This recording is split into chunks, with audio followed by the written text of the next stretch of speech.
बच्चों, let's read the question. The question says for the reaction of H2 with I2 the rate constant is given at 327 degree Celsius and दूसरा rate constant दिया हुआ है हमको at 527 degree Celsius. The activation energy for the reaction in kilo joule पर mole is, और हमको universal gas constant की value दी हुई है 8.314. देखो बच्चों, इसमें हमको एक चीज ये ध्यान रखनी पड़ेगी कि हमको वैल्यू किसमें पूछी हुई है. देखो यहाँ पे किलो जूल में पूछी हुई है और हमको यहाँ पे आर की वैल्यू जूल में दी है. तो जो भी हम कर रहे हैं उसको लास्ट में हम क्या करना पड़ेगा, हमको चेंज करना पड़ेगा. ठीक है, तो बच्चों इस क्वेश्चन का की कॉन्सेप्ट क्या जाएगा. आपने आरएनएस इक्वेशन तो पढ़ी होगी, है ना.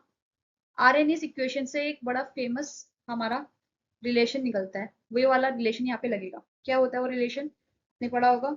log k2 upon k1 is equals to a upon 2.303 r 1 upon t1 minus 1 upon t2. इसमें क्या क्या डिनोट करता है मैं बता देती हूँ.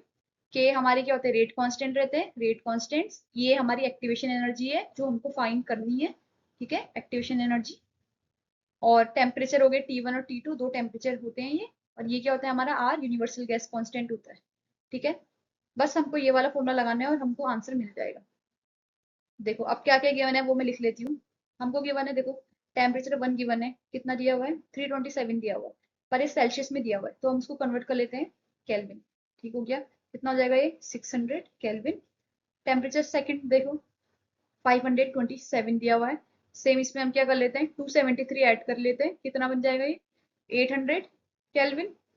अब देखो रेट कांस्टेंट की वैल्यू देखो, K1 कितना दिया है 2.5 दिया हुआ है, बाकी इसकी वैल्यू सेम है देखो.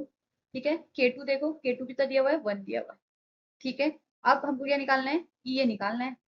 ये की वैल्यू निकालनी है, हमको पता नहीं है. और एक चीज और दी हुई है हमको, आर दिया हुआ है 8.31. ठीक है, बस वैल्यूज गिवन है, अब हम इसको पुट कर लेते हैं. सबसे पहले क्या होगा, लॉग क्या है 1 है अपॉन 2.5 इंटू 10 की पावर -4, इधर साइड आ जाएगा. ठीक है, इज इक्वल्स टू क्या हो जाएगा, ये अपॉन 2.303 इंटू आर के दिया हुआ है 8.314 दिया हुआ है. ठीक है, ब्रैकेट में कर लो 1 अपॉन T1 क्या है आपका 600 माइनस 1 अपॉन 8. ठीक हो गया, अब आगे चल लेते हैं. देखो अगर आप इसको यहाँ पे सॉल्व करना चाहोगे तो ये पॉइंट हटा के ये ऊपर चले जाएगा. 5 5 25, 5 2 10, 5 4 20. ठीक है, अभी 10 की पावर -4 भी हम ऊपर ले आएंगे. जब हम इसको ऊपर ले आएंगे तो क्या आएगा, लॉग वैसे का वैसे ही रहेगा 4 इंटू 10 की पावर 3 इधर साइड बची है. ठीक है, इज इक्वल्स टू ये अपॉन 2.303 इंटू 8.314 यहाँ हो जाएगा. ठीक है, इंटू अब पीछे हमने एलसीएम ले लिया है, नीचे एलसीएम लेंगे तो क्या आएगा 800 इंटू 600, और ऊपर क्या हो जाएगा 800 माइनस 600 हो जाएगा, तो हम इसको सिंपली 200 लिख सकते हैं. ठीक है, अब यहाँ से log 4 इंटू 10 के बाद 3 की वैल्यू हम आराम से निकाल सकते हैं. मतलब क्या हो जाएगा यहाँ से log 4 प्लस 3 log 10, राइट. ये कितना हो जाएगा, log 4 कितना होता है हमारा 0.6 और 3 log 10 क्या हो जाएगा 3 हो जाएगा. तो यहाँ से हमारा 3.6 आ गया. लेफ्ट हैंड साइड में हमारा 3.6 है. ये वैसे का वैसे रख लेते हैं 2.303 इंटू 8.314 इंटू 200 अपॉन 800 इंटू 600. बस हमको यहाँ से क्या निकालना है, ई ए की वैल्यू निकालना है.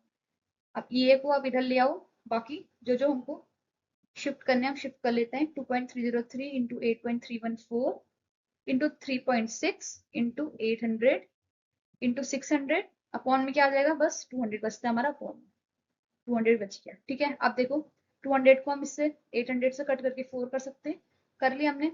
अब बस बाकियों को मल्टीप्लाई कर लेते हैं. बाकियों को मल्टीप्लाई करके बच्चों हमारा क्या बनता है, हमारा आता है कुछ 165.5 इंटू 10 की पावर 3. ये किस में आता है, ये आता है हमारा जूल पर मोल.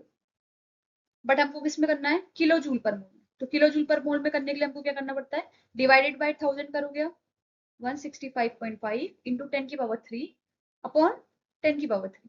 तो ये कैंसिल हो जाएंगे, तो क्या आ जाएगा हमारा 165.5. तो अप्रॉक्स में अगर आप देखोगे तो ये क्या हो जाएगा 166 किलो जूल पर. ओके, तो हमारा आंसर क्या बन जाएगा बच्चों इसमें 166 किलो जूल पर मोल. तो आई होप आपको ये कैलकुलेशन समझ में आ गई हो, और हमारा फाइनल आंसर क्या आ गया 166 किलो जूल पर. थैंक यू बच्चों।